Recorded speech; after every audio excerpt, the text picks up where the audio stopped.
we have 200 plus registration. When we initially thought of organizing GST seminar in the month of September, people they kept on guiding us that please please avoid September and make it in the month of October. We felt no, this is a high time to organize this seminar in the month of September, and we have with us the dynamic speaker of this, Mr. J.K. Mittal, who has come from Delhi. A big round of applause for him. And I would request Mr. Mittal to please come forward, and I would request my council colleague Nitesh and Sumit to please come forward and take their seat on the dais. And I am sure that within next 10-15 minutes time we will be having the full gathering in next 10-15 minutes time, because I could see people are still standing in the queue and they are registering for the program. Before going for the formalities, let's start with the motto of the institute.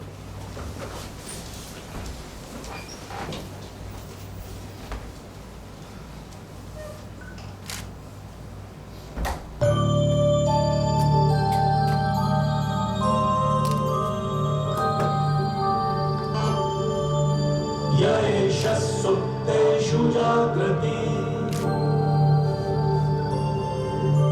Yaesha Sutteshu Jagrati Kamam Kamam Kamam Kamamsho Usho Nirvimana Nirvimana Tadeva Shukram Tadeva Shukram Brahma Tadeva Brahma Tadeva Amrita Mucchate Asmin Lokaha Asmin Loshaha Shitaha Sarve Taduna Sarve Kashchana Yami Kashchan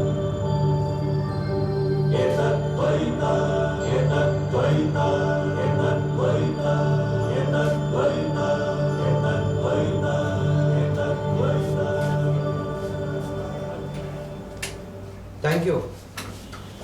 I mean, while I was referring to the discussion that people they started saying that let's not wait in the month of September, we also felt that maybe the government would take time to form the GST council and all. But see, the journey since last 1 month, it has been so fast. I mean, it has been passed in the the parliament, then it has got the assent from the President of India. GST Council has been formed. The first meeting of the GST Council has also been done today, and they are planning to organize a second meeting on 30th of September. So you could see the the pace at which they are also struggling, and they are doing it so fast that they want to get it implemented as fast as possible, because there is a challenge from the government as well to get it implemented as fast as possible. I would just cut short my deliberation because people are here to hear Mr. Mittal and CA Arun Agarwal would be joining us. So I would request CA Nitesh Moore to say a few words and welcome Mr. Mittal officially. Thank you, Chairman. Good evening, everyone. GST would bring so many opportunities to us. Yesterday in the meeting it has been decided that limit for registration under the GST would be 20 lakhs. So see how many of our clients are having a turnover of 20 lakhs. Maybe all of clients. So many compliance opportunities coming. So we thought that we should have say some seminar, more seminar on GST we would be having. Apart from that, there is opportunity for legal litigation practice also. So for that you have to specialize. But for this compliance, it will bring who is in the better position to grab this opportunity of compliance. We chartered accountant, because we are doing the audit of that client, we know what is there. We are also doing some VAT audit and everything. So we are in the better position to grab all the opportunity. I would request those practicing firms to maybe have separate department of indirect tax. Maybe they have some chartered accountant or have some partner who will deal in this indirect tax practice. That will bring so many huge opportunity for us. Thank you. I would request Sumitji to please officially introduce Mittalji, please. Good evening, everyone. Straight away coming to the profile of J.K. Mittal. He's a chartered accountant turned advocate at a young age of 46 years. He initially started career as a chartered accountant in the year 1992, but later on joined law profession in the year 2005. He's a law graduate from Delhi University and a practicing advocate, particularly in indirect tax in High Court and Supreme Court. Mr. Mittal is a member of the Supreme Court Bar Association and the Delhi High Court Bar Association. He's also a fellow member of our institute and a fellow member of the Institute of Company Secretaries. He's the co-chairman of the National Council on Indirect Tax ASSOCHAM and also members of other committees, addressing numerous conferences, seminars and workshops. The Supreme Court Bar Association has honored Mr. Mittal for 9 consecutive years, that is from 2006 to 2014, on the occasion of Law Day, and that is really a proud achievement. He is the CEO of Messrs. J.K. Mittal and Company, Advocates and Legal Consultants. Mr. Mittal is also the author of India's most popular book on service tax, Law, Practice and Procedure of Service Tax, which is presently running its 29th edition. Mr. Mittal has authored first book on GST, Introduction to GST, which covers GST development in India from 2006 to 2015 with the key issues under GST from the industry perspective, and the same is released on 4th March 2015. Friends and members of the profession, I am sure that we are going to benefit a great from his deliberation. Over to Mr. Mittal. Okay, sorry. I would request Veena to kindly. He is all out of excitement because finding time for Mr. Mittal, I mean, you do not know. CA Veena to offer A big round of applause for him. Mr. Mittal always agreed to our invitation. He To the Calcutta is people. very much familiar with the Calcutta. Yeah. I called him DTP at 3-4 times. He agreed to that.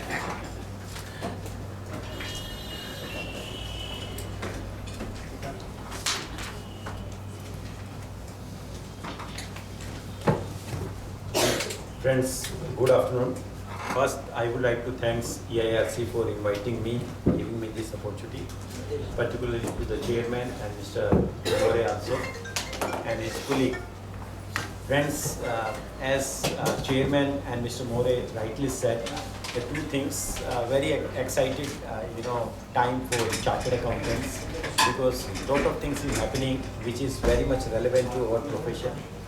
And the pace in which the government is making, the change, I think the government slogan "Achhe din aayenge," that is for chartered accountant, because everybody is crying कि वो अच्छे दिन कब आएंगे, But the manner in which the government is acting, probably since independence we have not seen it. It is like, we find even professionals sort of time to go with the pace of the government. Every day they are announcing, what is happening.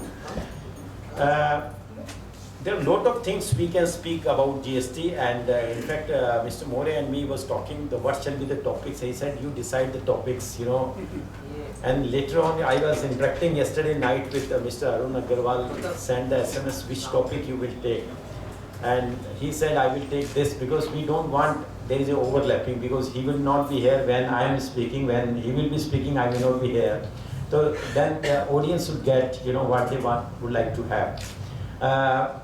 Few of the topics which I selected, I would like to, convey to you first.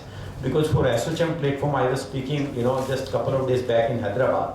And I think these topics you would like to hear, because the topic itself is quite interesting. I made it so that there is no conflict and nobody can guess it what will come out with these, topics. One topic I selected, the GST, a cautioning note for taxpayers. Generally, we select the topics, valuations, POT rules, POP rules like this. I'm not going to, take up all these things unless until you ask me to speak on a topic.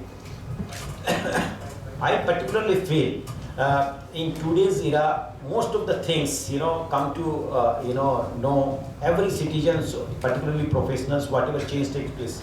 Like Mr. More was telling, or the chairman was telling, yesterday they took a decision what shall be the threshold limit. So there is no point to speak on a point which everybody knows. I would like to speak, something which is quite maybe different than what you would have thought, but which is, as a professional, could be quite relevant. First thing is that once we talk about any law, the primary law or the father of all the law is the constitution. And this time particular, it was a great thing was happening. The people came to know how the law is being, made. Generally, I interacted as a chartered accountant at many platforms. The people do not know how the laws are being made. The people this time was aware that unless the constitution is amended, no law would be made. And how the constitution has to be read, somehow it has been discussed. That's why the many queries came.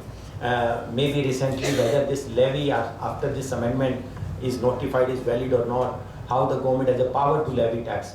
These things are very, very important. Before I open up, my interaction on the topics, very few things I would like to speak because I interacted at various platforms, particularly in our national conference in Ahmedabad recently happened with the chartered accountant. There are many illusions with this, this amendment. One thing we should make it very clear: once you hear from the government and once you hear from the expert, there will be different view. Why? Because two different perspectives are there, two different stakeholders. The government is a manufacturing of this subject. If you ask any manufacturer about the quality of his product, he will always tell goody things. He can never say my product is not good.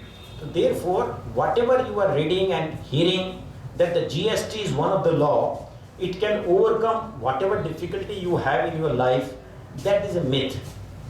Therefore, we chartered accountants should not feel like that once the GST will come, only the some work will generate it. In fact, the chartered accountant is not only for the compliance, they are the professionals and they have the mind which they have to advise to their client. Lot of things you will see which at this level nobody even would have thought about it. So once the law is changing, there would be bound to be disputes. Nobody can deny in this earth. There are bound to be difference of opinion. Therefore, if you are thinking that once the whole law will be merged into one, the work would be less, that will not be the correct. Therefore, you beware of that. We should not hear only from the government mouths that prices will come down and dispute will go, corruption will go, this will go, that will go, everything will computerize. It is not in a real life situation. The second thing is that once the GST is merging into the one law, the people feel that, which even certain political platforms, the people were asking questions. Once I go to the airport, some airport development fees is there. I go to road when the toll tax is there. I go there, this tax is there. Whether all will vanish? Answer is no. Only the few taxes will be merged, not the old taxes in the entire the country will be merged. We should know it so that we can better advise to our client also. Because last time I came in a smaller platform, one our friend was asking a question. My client want to buy a Mercedes car. Should I advise he should buy on 1st of April because the GST rate we are hearing 18% and today's rate are more, so he will be benefiting. I said don't advise this. You ask to your client to buy the car today itself. Happiness which you will get from wife and your children, that will be much valuable than what you are thinking. If you have a Mercedes car, probably it will give every day you happiness. And secondly, who told you that the rate of tax will be 18% and that too on the Mercedes car? That means you feel like the milk and your bread and butter with the same rate of tax which a Mercedes car have, it will not have. And on that day, it was a talking. Yes, that the Congress government is asking only the 18% is a cap. Now you are hearing for the last 2 days there would be 4 slab. Are you not hearing? So therefore, it is a myth. We must know rate of tax which we were talking about 18% was a standard rate of tax. That was not the highest rate of tax. And if the liquor, or the Mercedes car or any other product which will come within the GST except the liquor, that will of course have the higher rate of tax or the maximum rate of tax. So we should not be misguided that we are a professionals, we should not hear others in same fashion. Now the topics, first I told you that the costing not of taxpayers. Some I have noted a hiccups under GST. I have deliberately chooses different names so that we can talk anything, whatever is left out by if we go in any conference. One I have chosen, if the time will permit, we will try to cover all these things.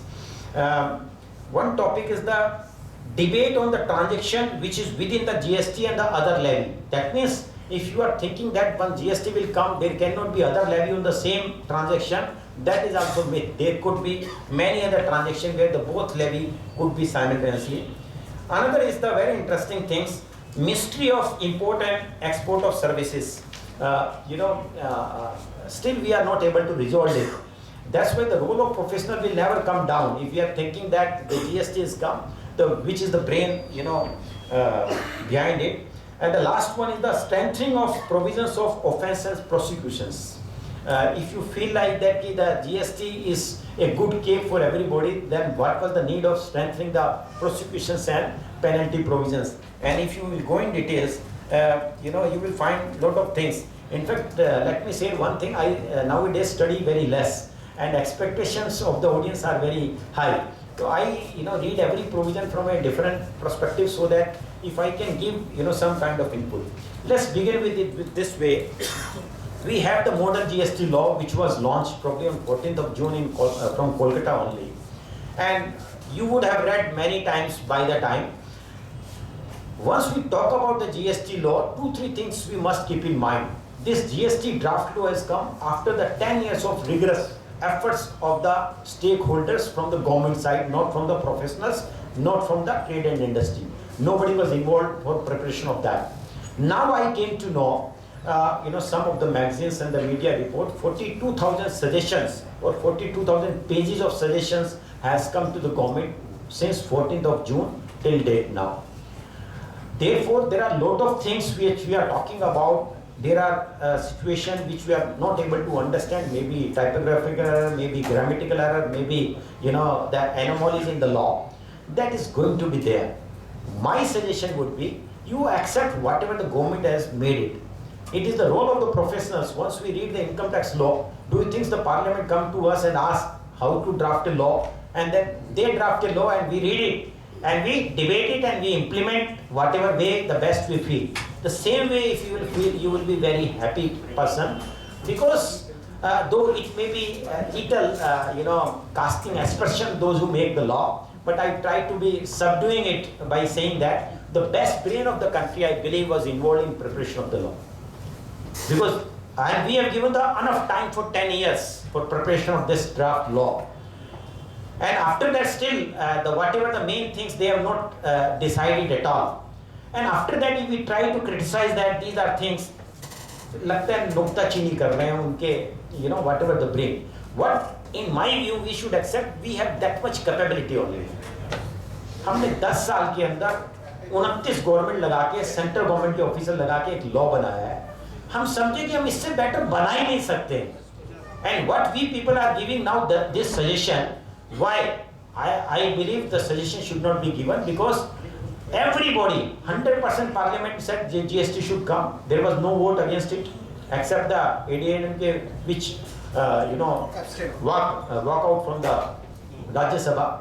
And 100% industry bodies asked GST should come. So at this stage, if you try to make those suggestions, probably it will take you to the back. From the beginning, you have to start another 10 years. Therefore, please don't give too much of suggestions at this stage, because they have mostly things copied paste. If you ask me in a very candid manner, let's begin with the something which I have drafted, and I'm sure you would like to have this kind of things, particularly from the professional point of view. I go extempore. I don't like the PPT at all, but I have been asked by the SHM to prepare some things. That's why I've done it, and now I find it's quite interesting. My viewpoint is start with that, and you think, and if you understand first 2 slides, then you will be able to understand as a professional the GST law in a better way. What was the intended objective, or whether we have achieved those objectives or not. If you read the very first speech of Mr. Jaitley as a finance minister in 2014, he made it very clear in a budget speech that the GST will garner more revenue for the government. Therefore, what was the objective from the government point of view? To garner more revenue. Therefore, you please appreciate that objective is not, what you are feeling like that. the prices will come down. Have you seen anywhere? That is the objective government has conveyed. Orally, they may speak anything. If you read the finance minister's speech for the last 10 years, no finance minister has ever said in his speech in the parliament that prices will come down. Why? If you read the Parliamentary Standing Committee report on GST, which came last year, it categorically said whether the GST, the prices will come down or not, only the time will tell. So don't be misguided with these things that the prices will automatically come down. Why? Why I'm saying so? You see the recent phenomena. Now the mobile rates are coming down, is it not? Maybe because of the Reliance has come out with some scheme. I only today read the Airtel said now you get 4 months free and something, then another rate. Therefore the prices whether increase or decrease, to my mind it is not directly related always with the taxes. The petrol price over the period of time sometimes come down 5 rupees less. Have you seen the courier prices has come down? Have you seen the air ticket or the railway ticket has come down? No. Therefore the competition is the mantra where the prices will come down or not. Secondly, is anything done to identify where is the problem? And that is my core area once I deal with indirect taxes. We forget, you have to see as a professional, to my mind, what the problem today you have dealing with your client in excise and service tax. And whether the tomorrow same problem will persist or not. Or whether you identify those areas, whether anything there in the law which will overcome. Because to my mind it is too much the people speak, what shall be the rate of tax? Whether my product will be within the GST or not. To be very fair, these things the government will never discuss with anybody. Neither any industry body, not with any professional body. What shall be the rate of tax? It is the prerogative of the parliament or the government. And what constitutionally the body called the GST Council has been given this task. Is it not? They have to decide, probably in the next meeting, what shall be the rate of tax. Therefore, we should not be concerned about it. Theoretically, it may be good for us to think about what shall be the rate of tax or not. It's always the government decide. So what shall be the area of identifications, the problems? To my mind, the government cannot. I can challenge to any officers, those who have drafted the law, if they can pen down even a single problem which was there in the mind, if they want to overcome with the GST law. My understanding is that the GST law is carry forwarding whatever we have today. Therefore, you also try to identify this thing. Third, do you think it is going to in direction of the ease of doing business?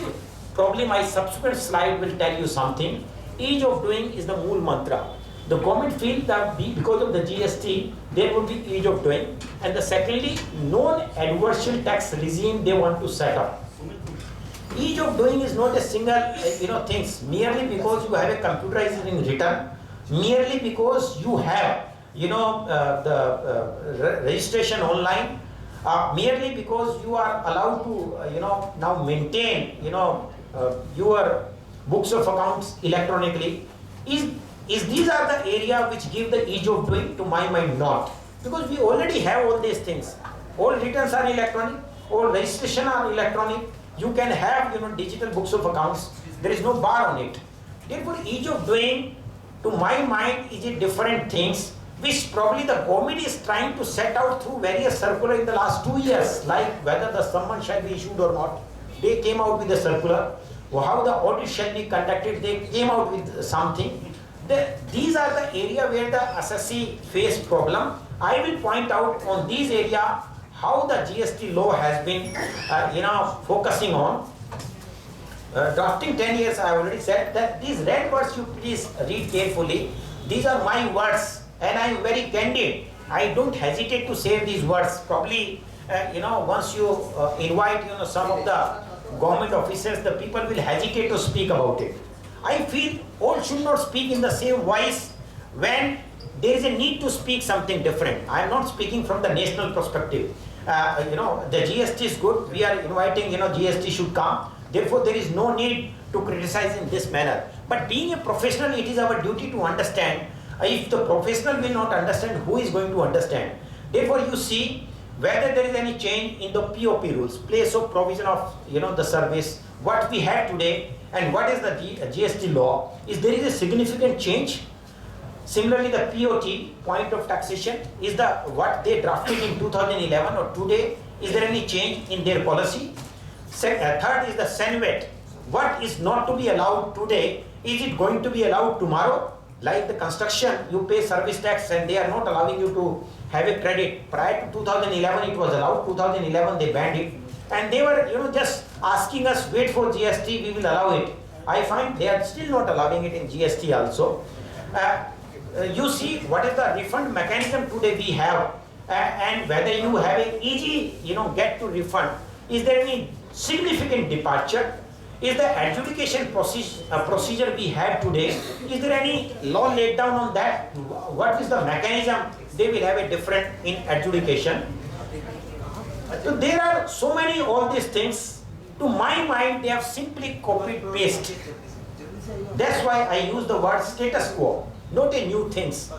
Why I'm saying so? With this, once I meet with the professionals, the people feel like that we are going to be behind. Other will be, the far ahead with us. No.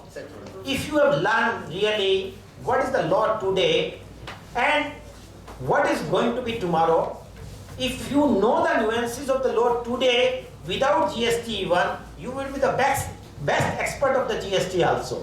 In fact, the GST going to be much easier in understanding than what we have today, because once they are merging, today we have to know what is the VAT law, what is the excise law, what is the service tax law.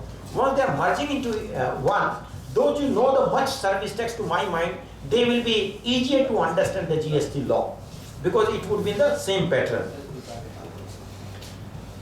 Whether there is change in the existing practice under the law, any new idea infused in the business practice under this new law.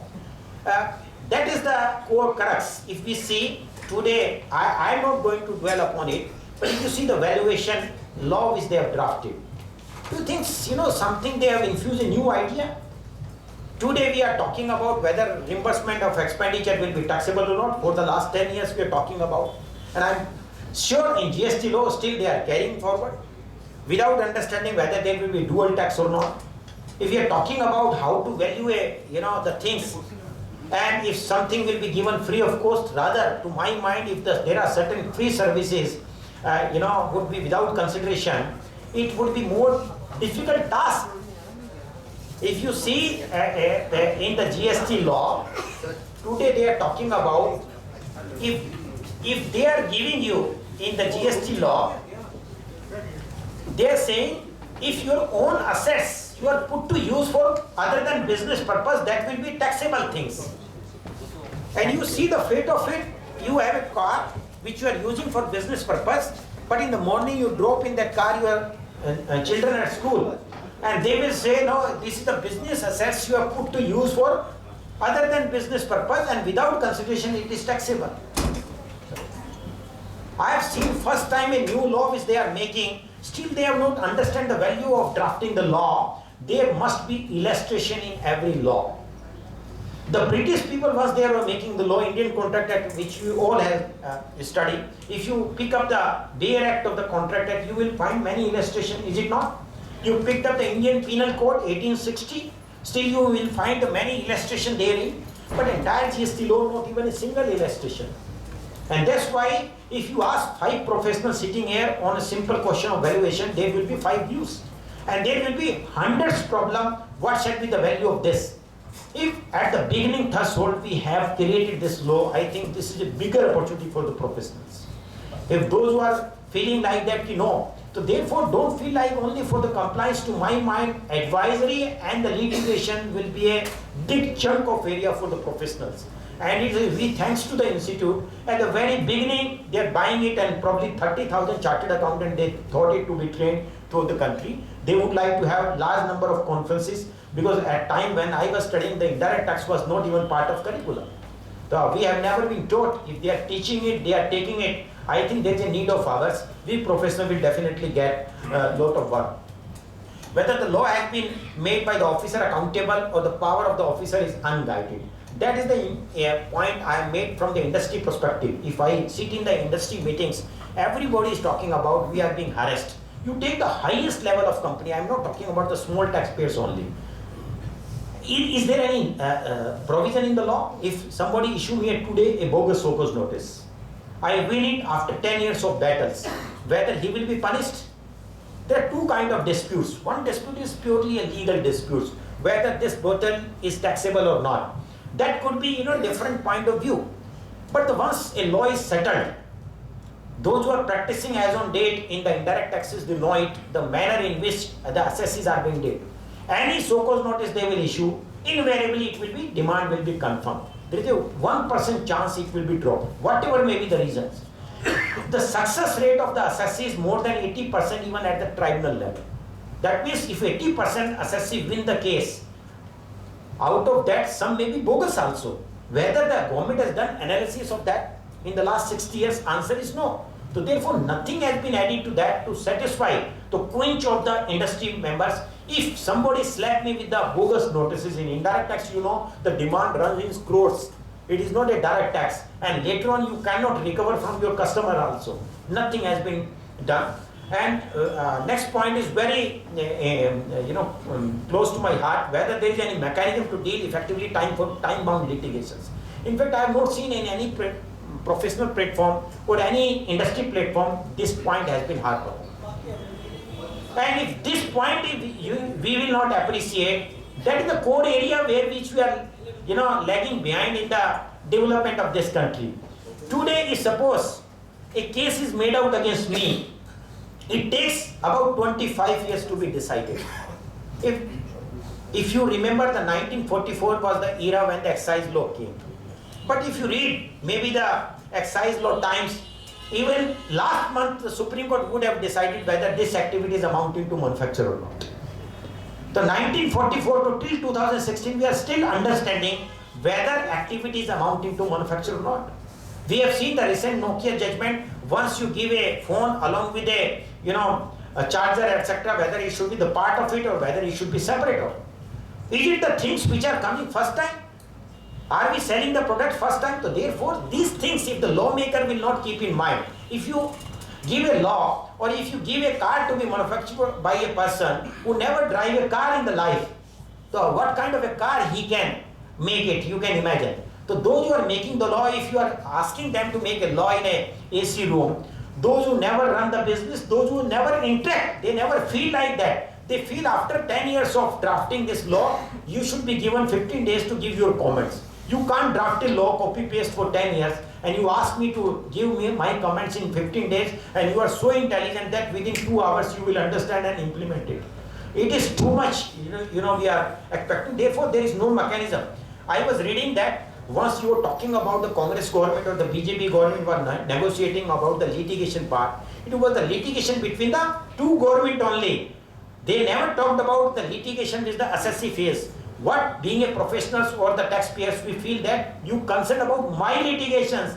If a Delhi government or the other government will have a dispute with the central government whether their revenue has come or not, I am not concerned. I am least bothered about it. That is your headache. There is no mechanism. As of now, what I understand, the tribunal position you see in Calcutta High Court, I used to come and every advocate say, my bench is not running here because there is no member.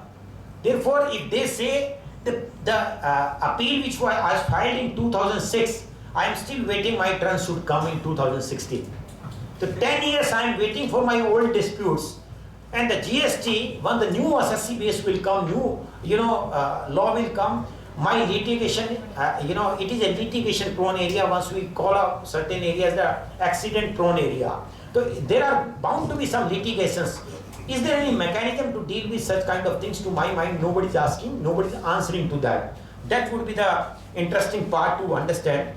What are the provisions to win the trust of the taxpayer? We will deal with the next slide. Self-assessment is reality or myth. I will start, now these are the point. I think the self-assessment is a totally myth in the indirect taxes. You see now. They are talking about the self-assessment, section 44. What is the meaning of self-assessment to my mind? Self-assessment, the basic philosophy behind it is that the government feel that now the taxpayers has matured and by and large the taxpayers are honest. So we can have a faith on the taxpayer, whatever they will assess it and file the return, that will be the correct return. That is the philosophy behind the taxpayers. And that is being followed in income tax in lateral split. That's why the income tax, I have been told, more than 4 crore assessee filed the return. And only 4 lakhs, out of 4 crores, only 4 lakhs people's returns are being scrutinized. That means 99% we have a faith on the assess. But you have seen in indirect taxes, any assessee you roam around throughout the country, whether it is a public sector or a private sector, whether it is a small taxpayer or the highest taxpayers, they said we will come for audit. And they give a letters without mentioning under which provision of the law they will asking all information. Give me the record for the last 5 years. That is their standard line in the indirect taxes. You just give me the record for the last 5 years without mentioning that under which provision of the law. Why for the 5 year? Why not for 1 year? They all say, yes, I have the power to issue a so-called notice for 5 years. If the policeman will say, I have a power to arrest you, and all people, he will arrest them.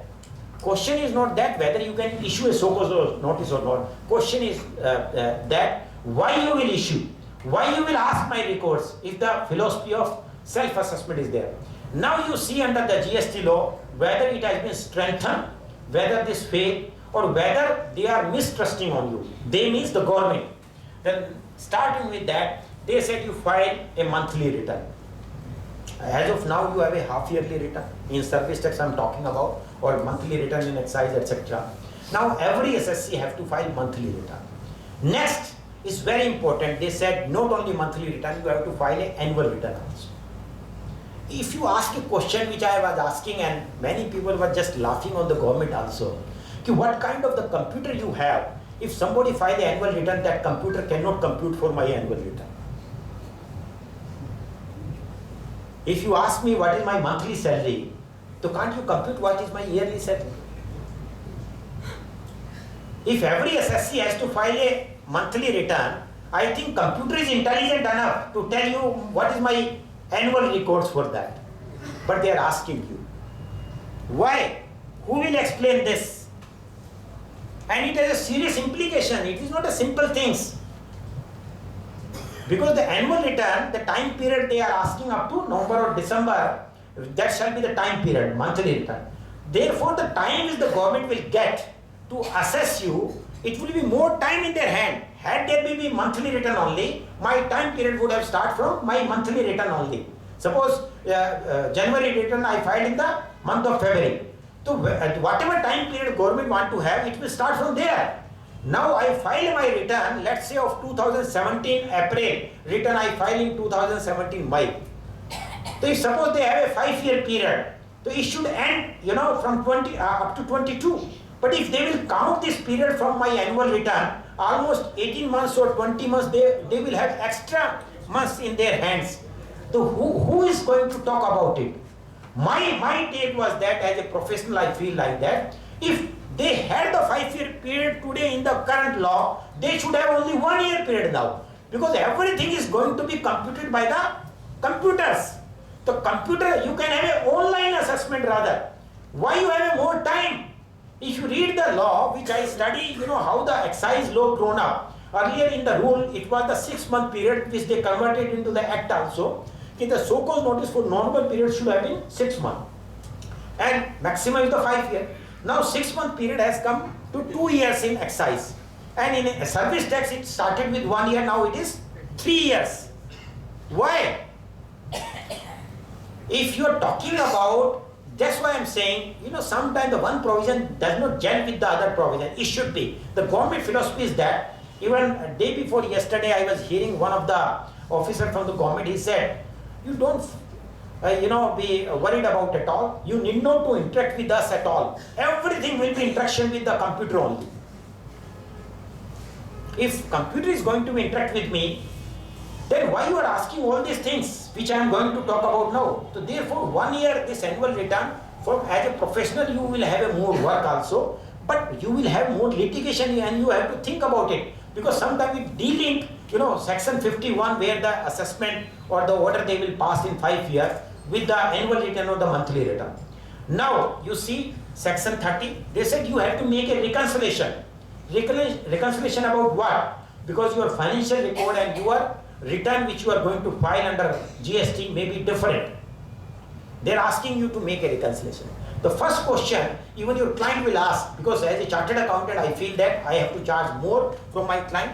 If earlier half yearly return, now monthly return, the number of return has increased. If earlier I was not supposed to prepare the reconciliation, now it is mandatory. I have to file it with the department. Why I will not charge extra? So your client of course could ask, what is, why you are charging extra?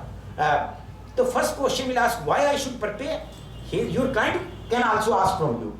Whether the government can reply to that, why they are asking an SSC. Is there any requirement in any law? Is the India is born today? 1944 the first law was made. Till date you have no law where I have studies, then there is reconciliation requirement is there. Till date, whether the custom, excise, service tax, VAT or any other law, you read it.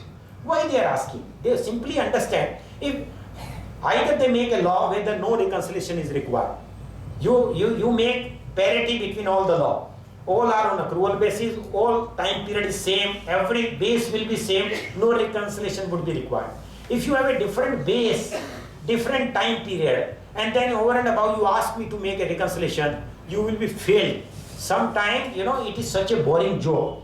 Or if your computer is computing, I give you all data, your computer is intelligent, then why you are burdening me to prepare this reconciliation? I am sure this point of the reconciliation would be the trigger point of litigation. Why?